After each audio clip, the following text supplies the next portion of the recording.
Cet adversaire, c'est le monde de la finance. Colonna n'était pas armé, il n'a pas opposé de résistance. C'est bien elle qui a écrit « Omar m'a tué ». Voici les Rolling Stones.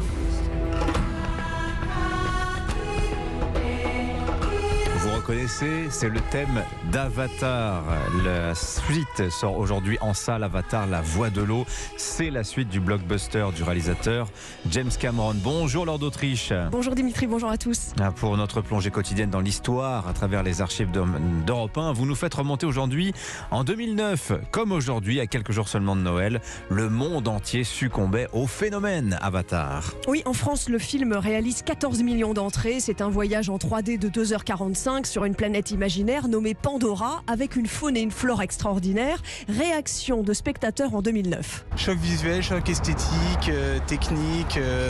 C'est un peu pour les films comme ça que le cinéma a été inventé, quoi. C'est plus qu'un film, c'est une vraie expérience. James Cameron voulait depuis longtemps créer un monde sans référence, mais il n'avait pas la bonne technologie, explique en 2009 le spécialiste cinéma d'Europe 1, Bruno Kras. Il fallait par exemple qu'il y ait des casques qui captent les mouvements des acteurs au moment où ils jouaient, la moindre expression, et qu'ensuite en numérique ce soit retraduit sur le visage des personnages. Et le problème, c'est qu'il a dû attendre parce que son ambition, la technologie n'était pas à la hauteur de ses projets. Il a attendu 15 ans. Et c'est un travail de pionnier qu'a réalisé James Cameron. Ça ne m'a pas intéressé de faire les personnages des navis avec des acteurs et du maquillage. Le nouveau défi, c'était de le faire avec des effets spéciaux pour créer une existence qui fasse très réelle à l'écran. Mes personnages ont une vraie vie, une réalité, des émotions évidemment.